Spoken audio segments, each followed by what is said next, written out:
I read an article where a crowd of people in a public auditorium were advised that Henry Kissinger was among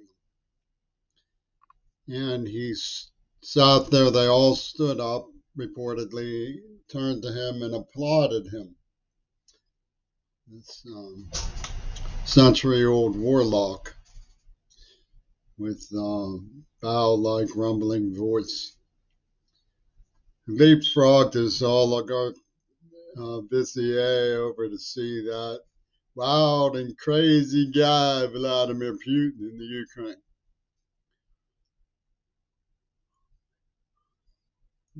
Public relations and media get spun. I have no idea how anybody could applaud Henry Kissinger. Millions of Vietnamese people were massacred in horrible ways so that he could spend his little genius, Richard Nixon, odiously over the American war machine. Sad, sad story. But the spin of the media comes from, you get like spinner beanie dudes from Harvard, like Cornell West. He says, oh, Henry Kissinger is a public intellectual. He's not as prophetic as I would like. He's not a Swami nose. Oh, he is a Swami nose to Cornell. No, he's not prophetic. But he's a public intellectual, so he gets legitimacy. He gets a 9 spot of highness instead of a 10. You see Spike Oldley, Spike Oldley. He's at the Yankee Stadium, Planet Yankee Stadium. It's a big old thing. He's in the janitor and the drum. And he says, I like the Yankees. I'm a big man. I'm a big New Yorker. And they cut to Henry Kissinger and back to Spike Oldley and Henry Kissinger because they both like the Yankees. So what gives is celebrity sweepstakes and the holiness of mega celebrity appeal. And you can't challenge them. No, you don't have the bona fides, the street creds, the Hollywood 10 spot of harness you need to challenge them. So what gives is like a joke was played on the American people. A joke, a real live joke, a real kiss the flag while you secretly burn the American people. Joke was played on the American people. My father had a chest full of medals. He was a hero in other ways too. The regional director of Amnesty International called him a hero for his Peace Corps leadership. And they get him. They backstab him real good. For Tojo, Ron, and Yoko Ono. Those letters, Gail Burstyn wrote them, never arrested, were more about me than about John Lennon. I'll get through that. But so they heisted them. Sean Lennon, Hillary Clinton hobnobbed with Jeff and said he said an evil sound at a Jewish girl. You know, he was jealous. And so Robert Kennedy sets forward and says, well, this is all the history of what happened to the Jews. We can overlook their diabolical plan in the AIDS attack and move on, sweep it under the rug.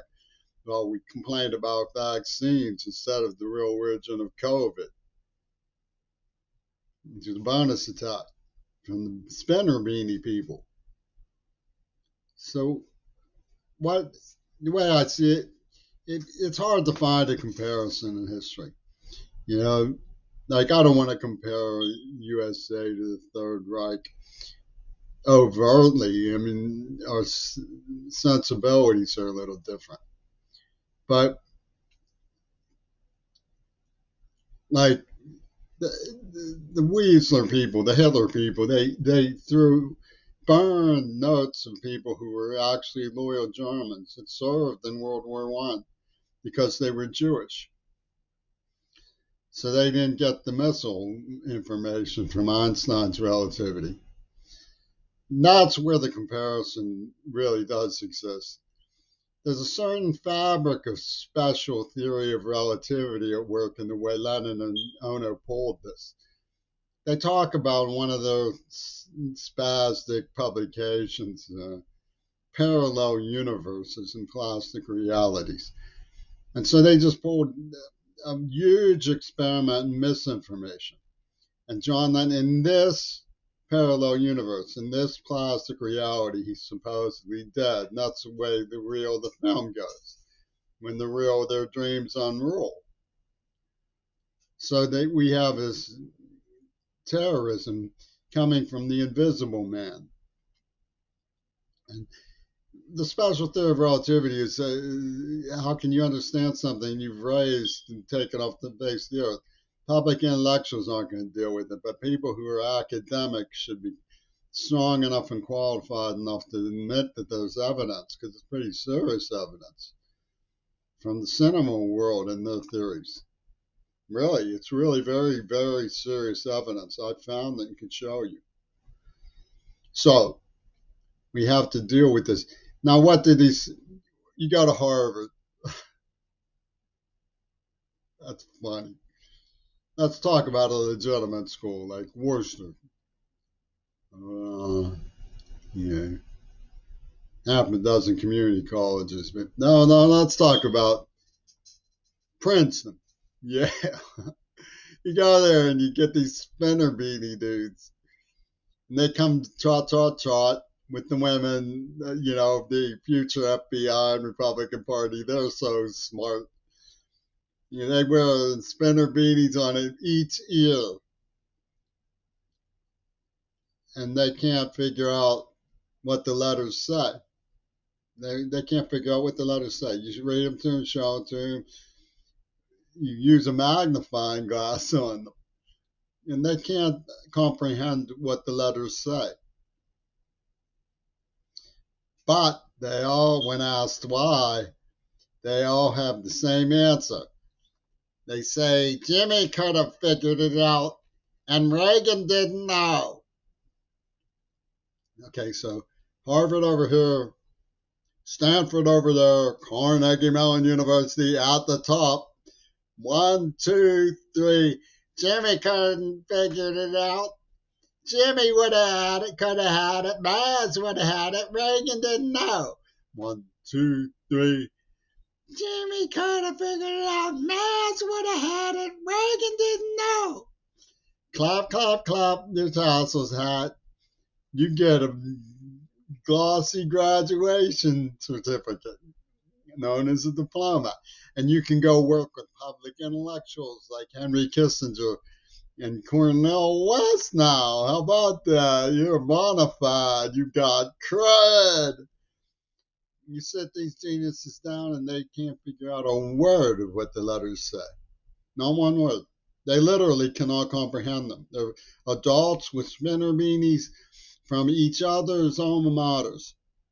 They've got Yale, Swarthmore. They've got Kenyon. They've got William and Mary. They've got everybody. They got Brown. They've got Lehigh. They've got Army, Navy.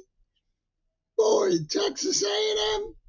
They can't figure out a single word, but they all have the same explanation. Jimmy could have figured it out. Reagan didn't know.